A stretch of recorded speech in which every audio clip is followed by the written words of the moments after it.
जिन विचरे हमारे ध्यान में।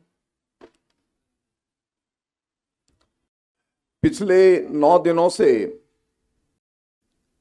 हम सभी मुमुक्षु लोग अपने घर के एयर कंडीशन का सुंदर वातावरण छोड़कर और इस जेठ की तपती दोपहरी में यहां पर रोज आ रहे हैं। क्यों? सिर्फ इसी आशा में कि किसी तरह यह देह छूटने से पहले सम्यक दर्शन की प्राप्ति हो जाए।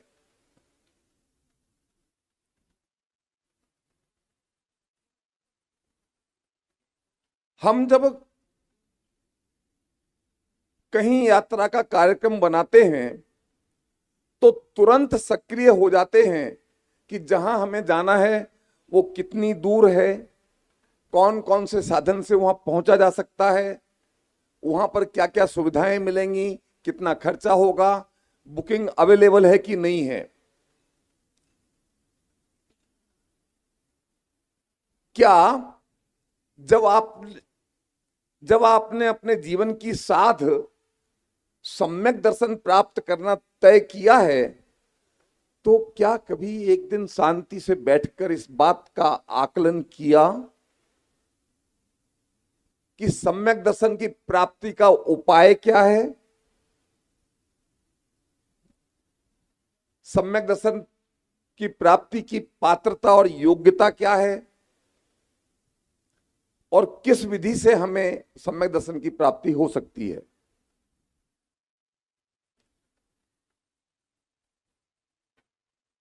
साध तो है,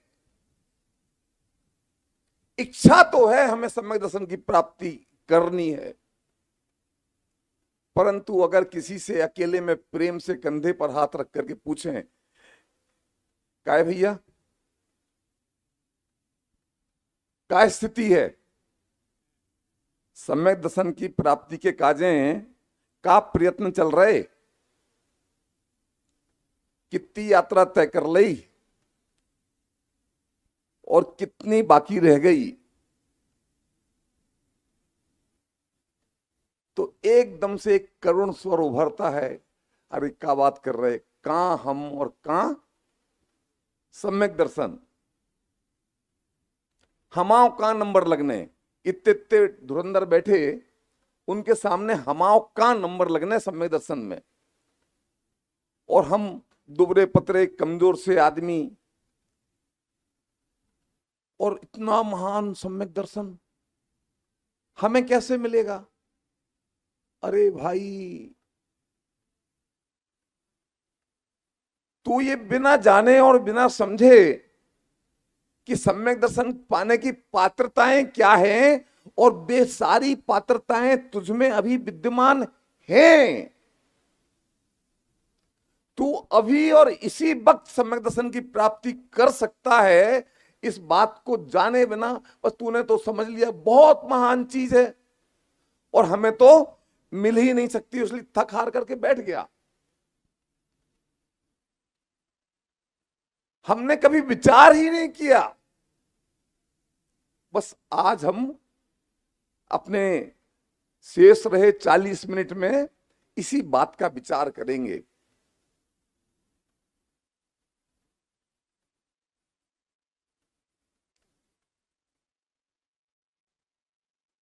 ये जगत, इसमें 6 द्रव्य हैं।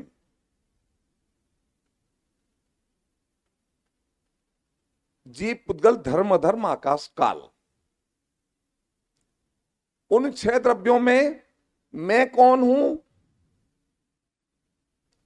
मैं जीव द्रव्य हूं। और जिनवाणी ने मैं कहा है, तर्क और युक्ति से यह बात साबित होती है कि एक द्रव्य दूसरे द्रव्य का कर्ता धर्ता नहीं है, एक द्रव्य दूसरे द्रव्य को स्पर्श तक नहीं करता है। तो इसका मतलब क्या हुआ?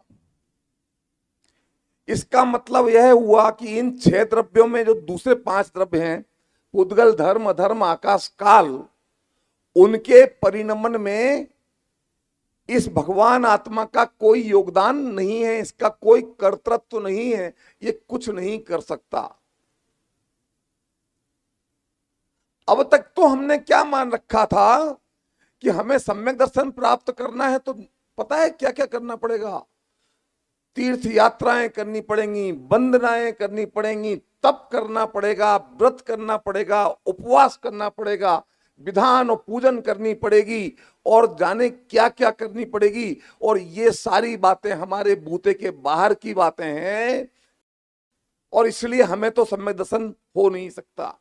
परंतु भाई ये सारी चीजें तो अन्य द्रव्यों से संबंधित हैं।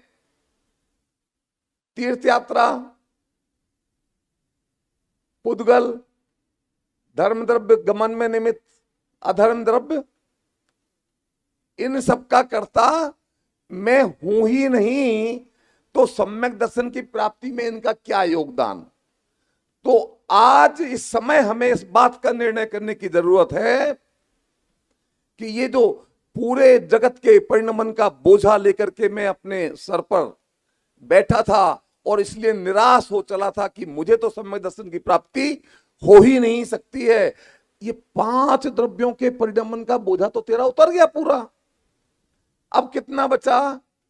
16%, लगभग 16.25% बचा ना।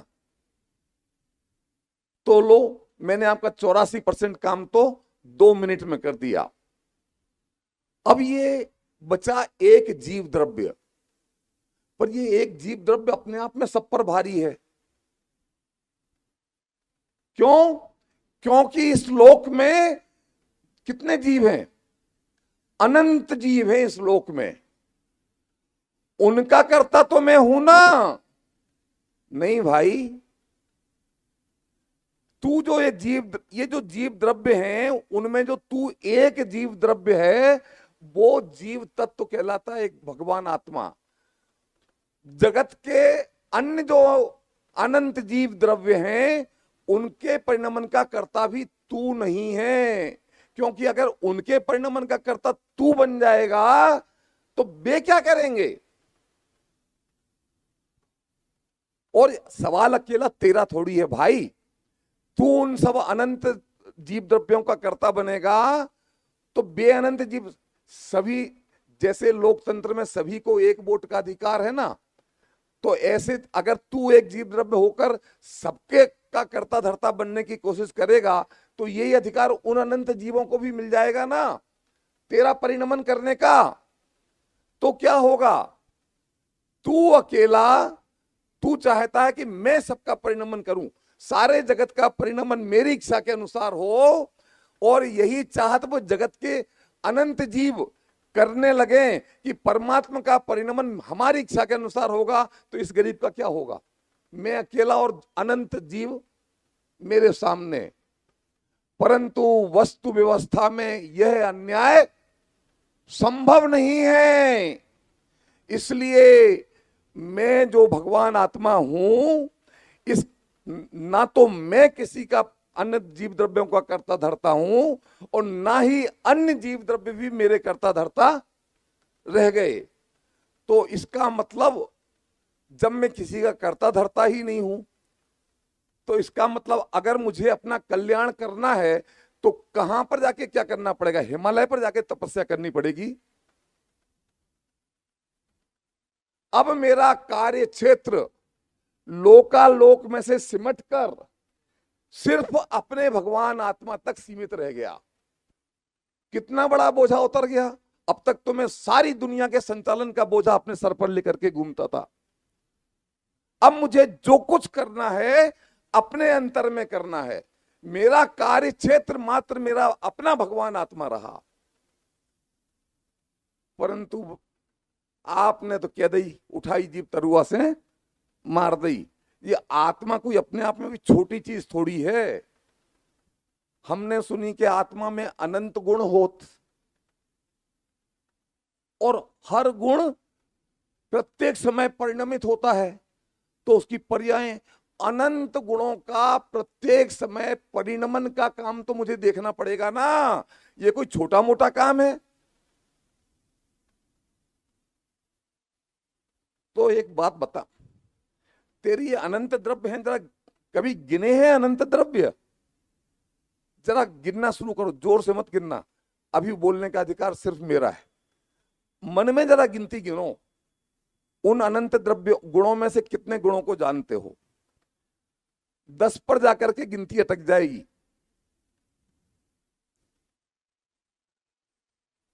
ये आत्मा संसार में बंधा हुआ है और भटक रहा है। ये जो बंधन है ये किस कारण से है? आत्मा का एकमात्र ज्ञान गुण ऐसा गुण है जो कि इस आत्मा का संबंध इस जगत से स्थापित करता है। कैसे करता है? कि आत्मा में एक ज्ञान नाम का गुण है। जो अनंत गुण है ना, उनको एक तरफ रख दो, उनकी चिंता मत करो, क्योंकि वे तो सब शरीफ है, अपने घर से बाहर निकलते ही नहीं है। ये अकेला ज्ञान है ना, हाँ वे तो शरीफ है, वे तो घर से बाहर। ये ज्ञान गुण है ना, ये सारी दुनिया में मुंह मारता फिरता है, क्योंकि इस ज्ञान गुण का स्वभाव क्या है? स्वपर प्रकाशक। ये अपने को भी जानता है और सारे लोकालोक को भी जानता है।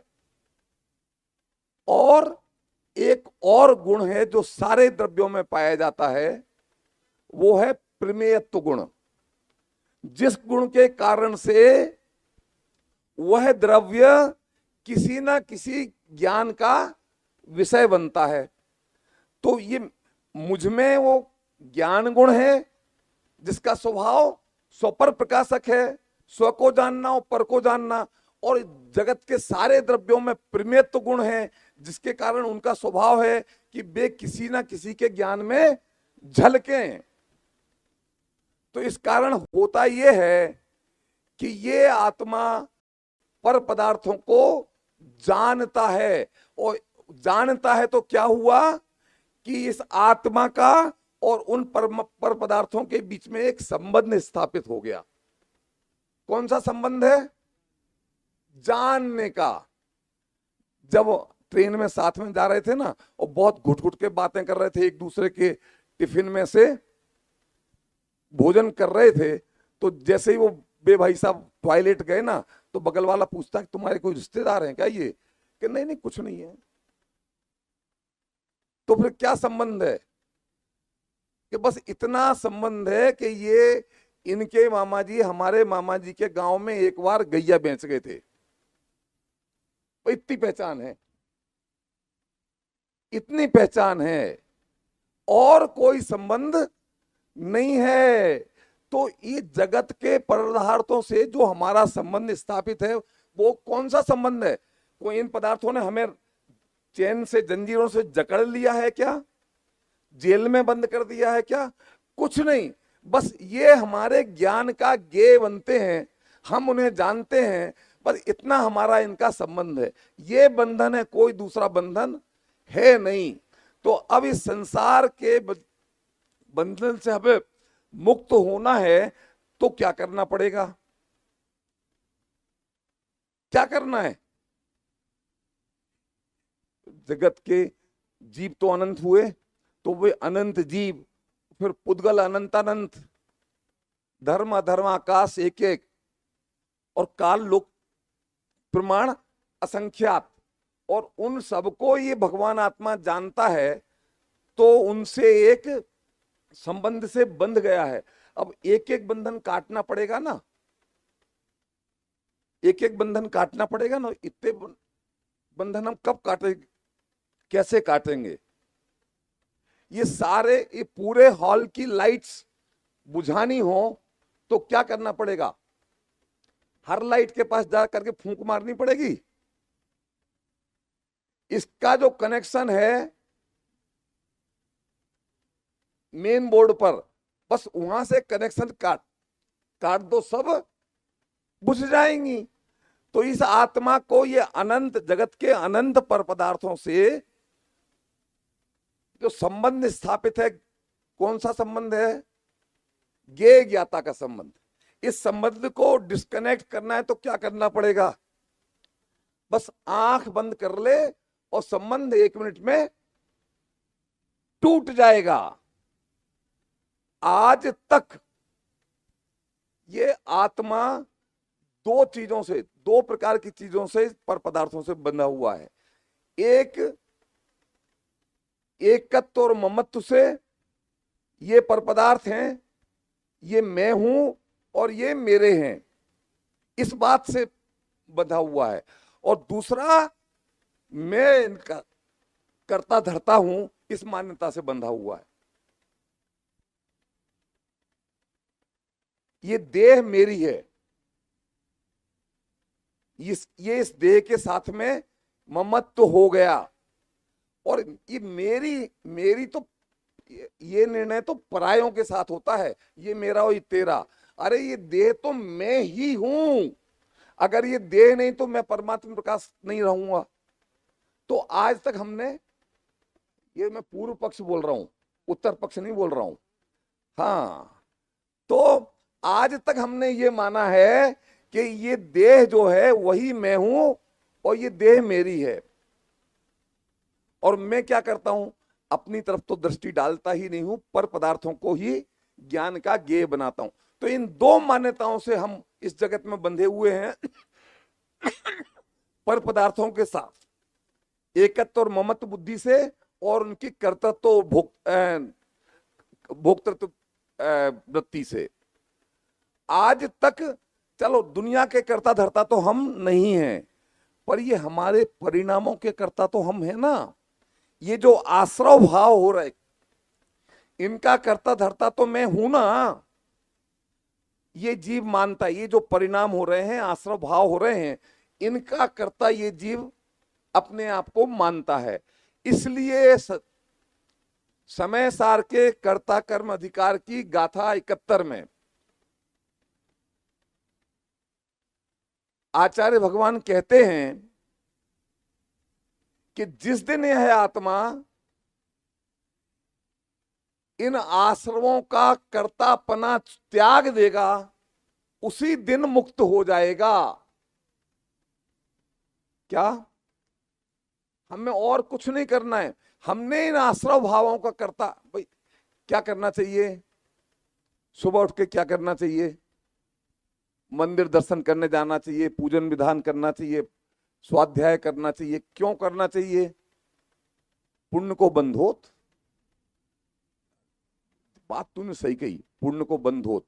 जो पुण्य को बंध होत है, वो बंध है कि मोक्ष है वो? अरे तू अपने मुख से कह रहा है कि वो बंध है, तो अब तुझे बंध छोड़ना है तो क्या करना पड़ेगा? देखो, ये पुण्य का काम तो हम दिन में थोड़े से समय करते हैं, बाकी तो 24 घंटे पाप ही पाप करते हैं।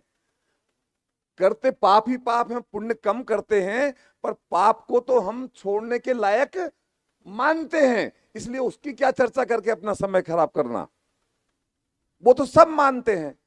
परंतु जो करने योग्य नहीं, मोक्ष जाना है तो जो करने योग्य नहीं है स्वभाव, उनका कर्ता तू अपने आप को मानता है, वो करना छोड़ना पड़ेगा। और जिस दिन तूने ये स्वीकार, छोड़ने के लिए क्या करना है? कर्ता अपना छोड़ने के लिए क्या करना है? अरे कर्ता तो है नहीं, तो छोड़ने के लिए बंधा हो तो बंधन काटने के लिए कुछ करना पड़े। बंधा तो अपनी सिर्फ मान्यता से हूं कि मैं अपने आप को कर्ता मानता हूं। जैसे वो कुत्ता चलता ना गाड़ी के नीचे और समझता है मैं गाड़ी चला रहा हूं, गाड़ी का चलाने वाला मैं हूं, तो अब उसको गाड़ी चलाना बंद करना है तो क्या करना पड़ेगा? गाड़ी तो चला ही नहीं रहा था, तो उसको क्या करना है? खाली उसे ये मानना छोड़ना है कि मैं इस गाड़ी को चला रहा हूं। ऐसे बस तू अपनी मान्यता में पर का नहीं, अपने आश्रव भागों का कर्तापना अपनी मान्यता में से निकाल दे तो तू मुक्त ही है। और इसे कुंद आचार्य ने क्या कहा है? ज्ञान मात्र से बंध का निरोध। हमें ये इस अनंत संसार से मुक्त होना है तो कोई ऐसा नहीं है कि कितना कितना टन मलबा यहां से उठा करके यहां फेंकना है और इतना खड्डा खोदना है या इतना बड़ा पहाड़ पर चढ़ना है, इतने दुनिया भर के व्रत तप उपवास और कष्टकारक क्रियाएं करनी है। ये सब कुछ नहीं करना है। सिर्फ अपनी जो हमने अपने आप को पर पदार्थ का से एकत्व ममत्व मान रखा है और कर्तृत्व भोक्तृत्व मान रखा है, उस मान्यता को छोड़ना है और हम उसी समय मुक्त हो गए। सिर्फ ज्ञान मात्र से बंध का निरोध। और ये ज्ञान करने के लिए क्या करना है?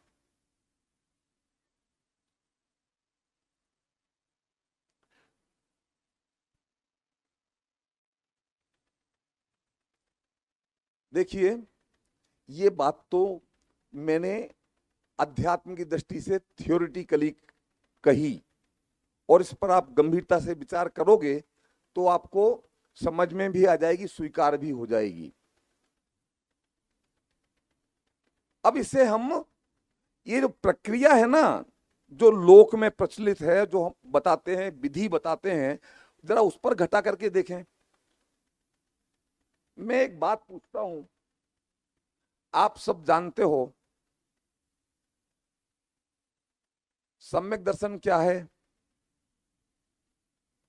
सम्यक दर्शन मतलब मोक्ष मार्ग की शुरुआत, और शुरुआत भी कितनी बड़ी। अगर सम्यक दर्शन की प्राप्ति हो गई तो हमारा मोक्ष के मार्ग में कितना बड़ा काम हो गया। सम्यक दर्शन की प्राप्ति का मतलब है अनंतानुबंधी कसाय का अभाव। कसाएं 4 प्रकार की होती हैं।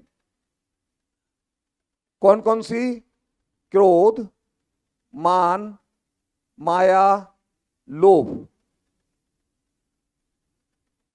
अहीं ये बात नहीं, यहां पर इन 4 कसायों की बात नहीं है। कसायों के दूसरे और 4 प्रकार हैं। कौन कौन से?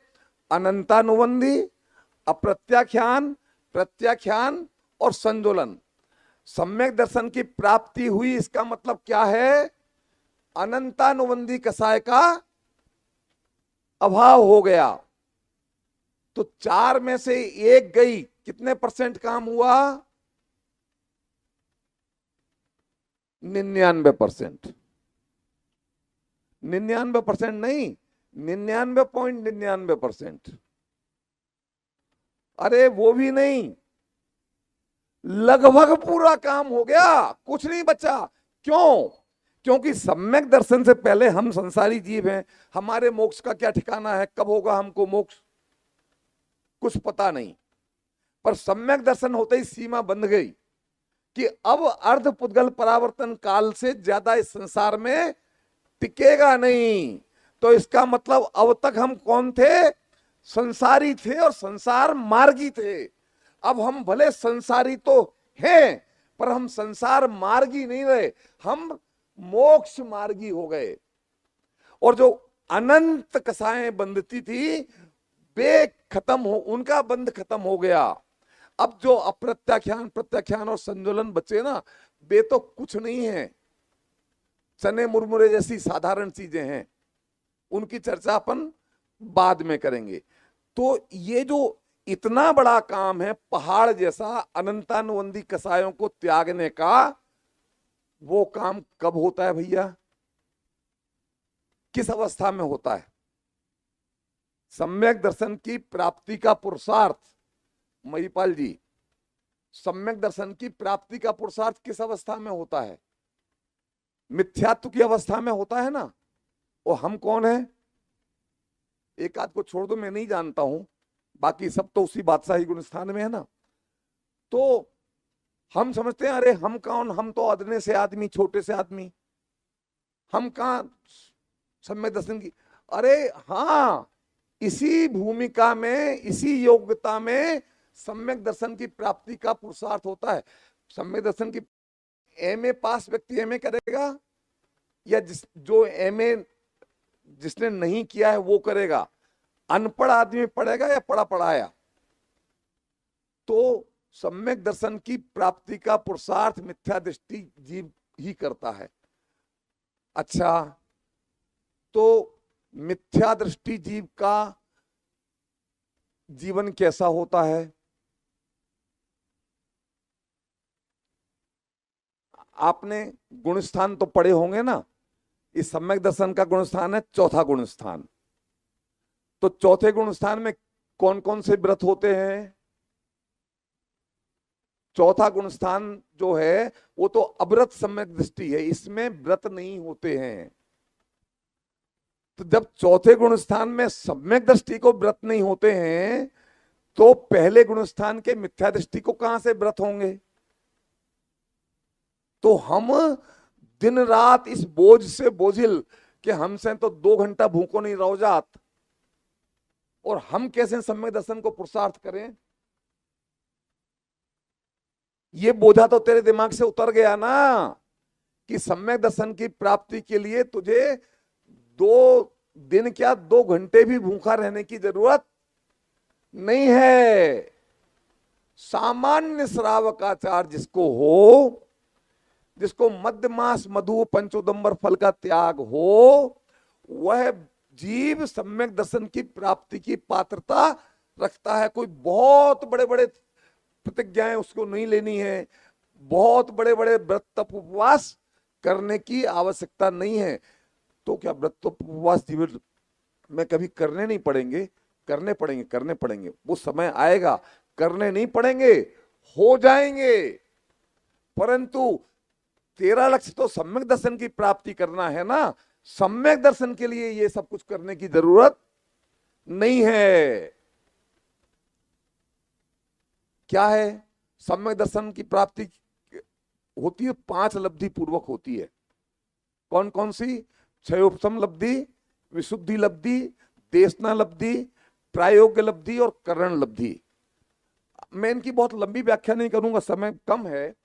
मैं तो ये बताओ, क्षयोपशम लब्धि मतलब ज्ञान की वह योग्यता जिसमें कि हमें तत्वों का श्रवण करना और समझने की हमारी पात्रता विकसित हो जाए, वो क्षयोपशम लब्धि है। 8 वर्ष के बालक को वो पात्रता मिल जाती, उसे सम्यक दर्शन है, केवल ज्ञान भी हो सकता है। तो क्षयोपशम लब्धि हम सबको प्राप्त है। विशुद्धि लब्धि की हमें पात्रता तो है तत्व ज्ञान को समझने की, परंतु हमारा राग नहीं टूटता है विषय कसाय से। अब इस समय टीवी पे बहुत बढ़िया सीरियल आता है, वो छोड़ करके यहाँ पर प्रवचन सुनने आए, ये हमें संभव नहीं होता है। परंतु अपन लोग जो पंडाल में बैठे हैं वे तो छोड़ करके आए हैं ना, तो अपन में तो विशुद्धि है ना, तो हमने विशुद्धि भी हो गई। अब देशना लब्धि, देशना के बिना सम्यक दर्शन नहीं होता है। परंतु हम जिनेंद्र भगवान की, परमात्मा जी का व्याख्या नहीं सुन रहे हो आप? ये जिनेंद्र भगवान की देशना मेरे माध्यम से अभी प्रवाहित हो रही है, तो देशना भी मिल गई। अब सम्यक दर्शन की प्राप्ति के ये चीजें तो ऐसी स्थूल हैं जो हमें देखने में ख्याल में आ जाती हैं। अब क्या करना है? यहां तक की चीजें तो बाहर दिखाई देती हैं। अब क्या करना है? सम्यक दर्शन के बीच में क्या क्या बाकी रह गया? प्रायोग्य लब्धि और करण लब्धि। अब ये प्रायोग्य लब्धि क्या है?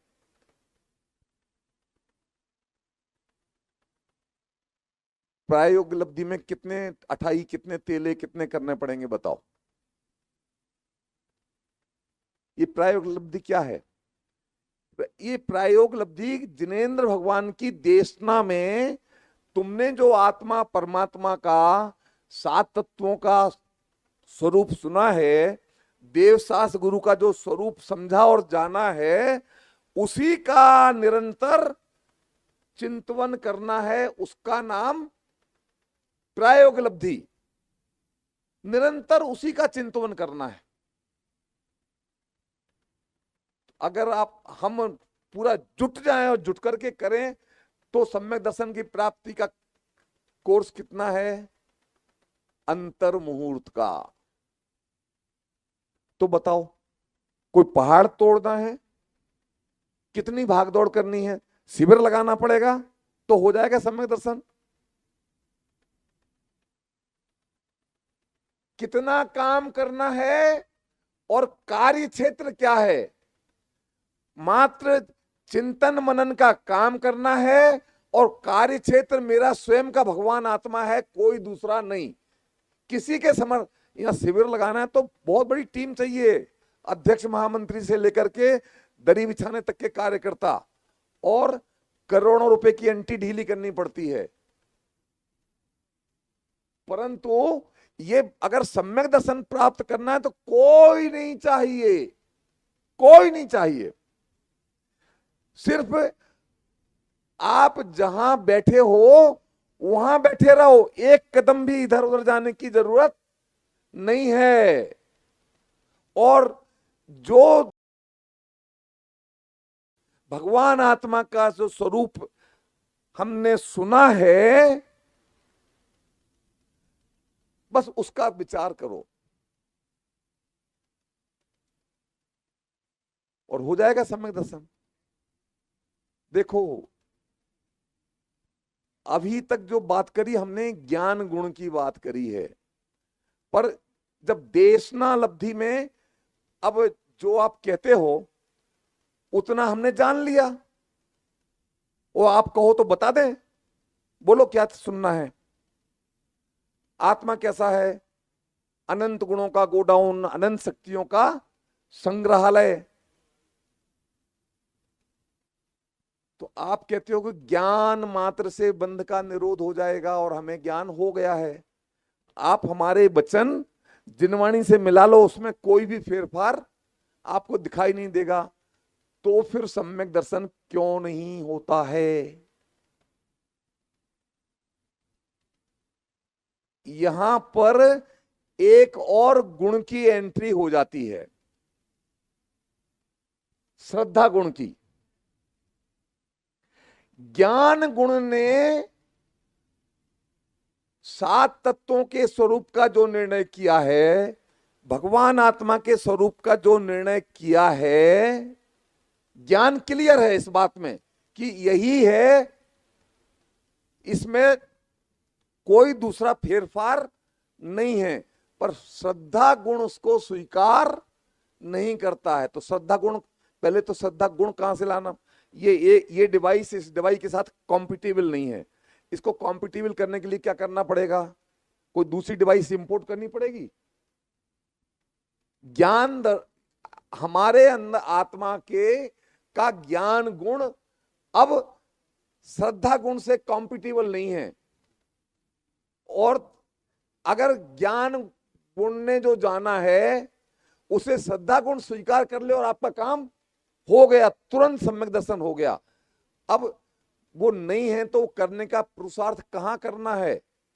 हमें अपने आत्मा में आत्मा के भी अनंत गुणों को एक साइड में रखकर बस ज्ञान गुण और श्रद्धा गुण के बीच में मामला सलटा लेना और काम हो गया।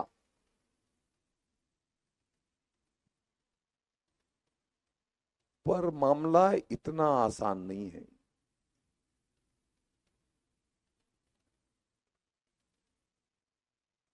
इस ये सम्यक दर्शन की प्राप्ति, अभी तो सम्यक दर्शन की प्राप्ति हुई नहीं है। सम्यक दर्शन की प्राप्ति के बाद भी अर्धपुद्गल परावर्तन तक का समय लग सकता है मोक्ष होने में। मोक्ष होने में मतलब केवल ज्ञान होने में। तो जब सब कुछ हो गया, अब बाकी कुछ नहीं बचा, सम्यक दर्शन में श्रद्धा गुण ने भी स्वीकार कर लिया, तो ये अर्धपुद्गल परावर्तन तक संसार में क्या करेगा ये जीव, क्यों अटका रहेगा।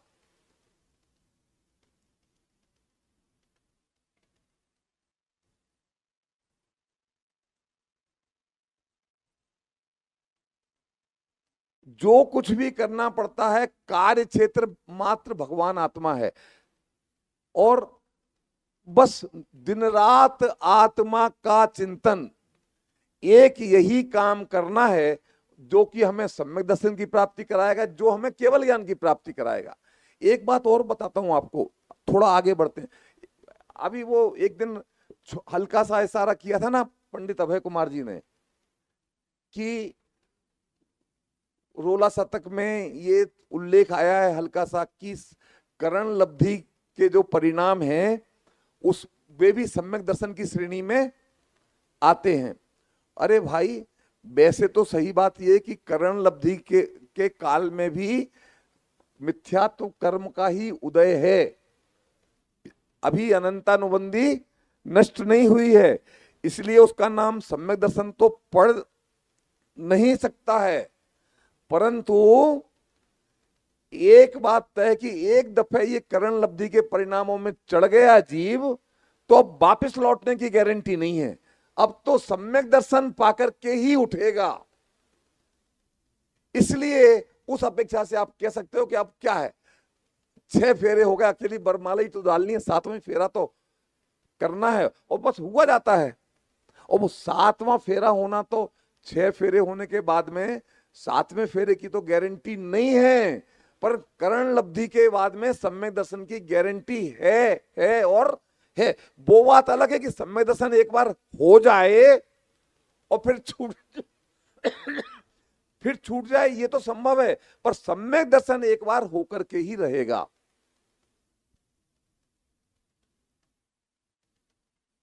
अच्छा चलो, सम्यक दर्शन हो गया, उसके बाद क्या करना है?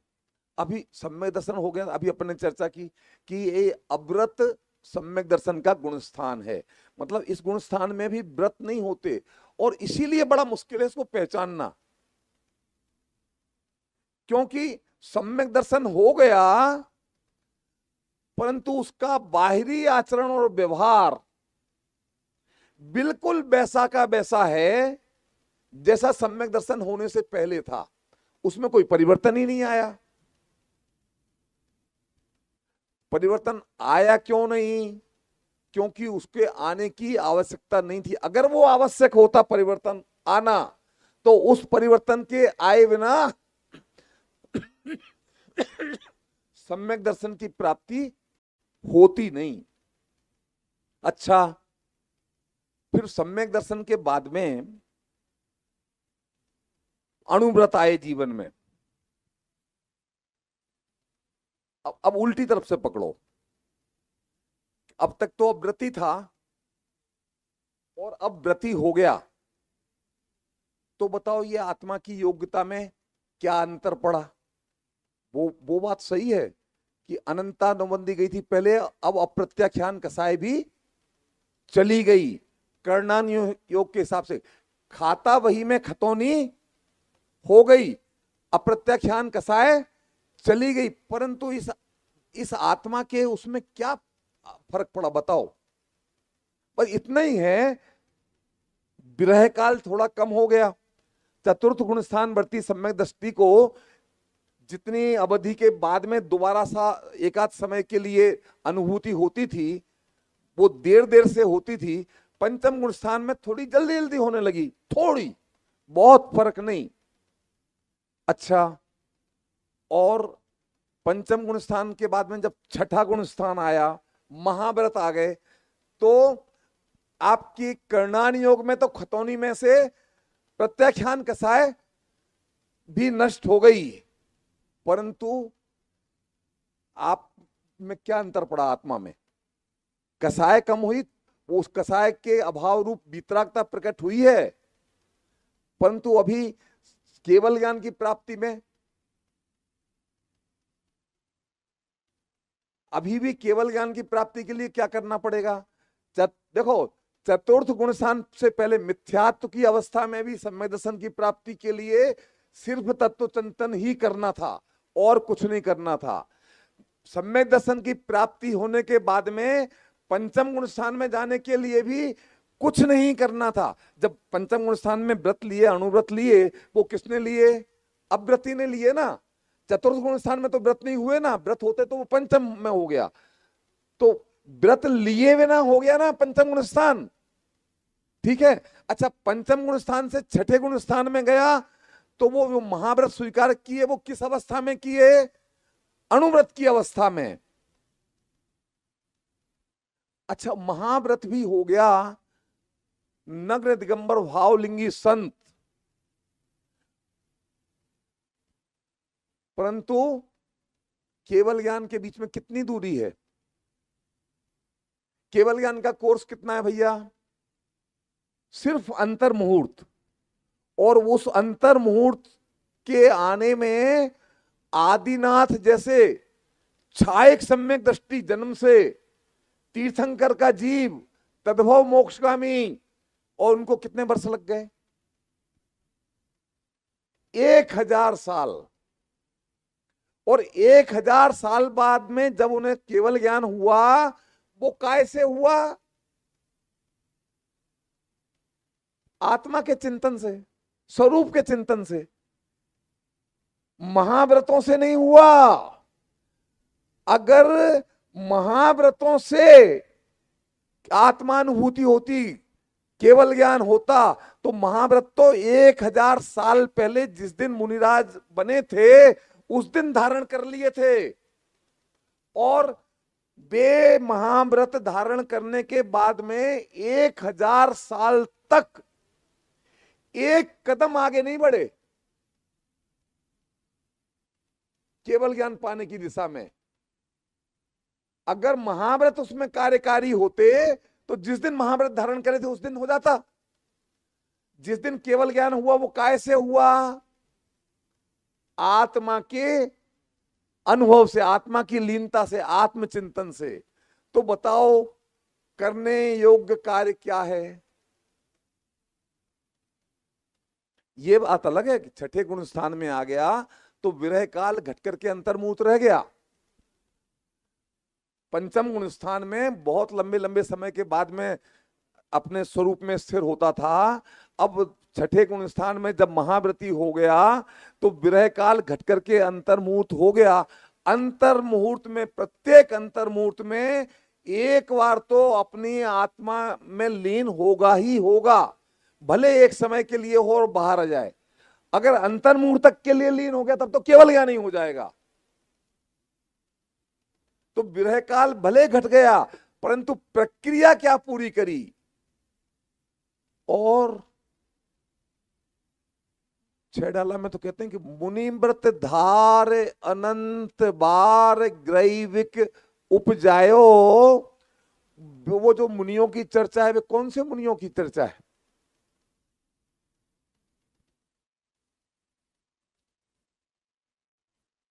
महाव्रत तो धारण किए हैं। आत्म ज्ञान के बिना केवल ज्ञान नहीं हुआ।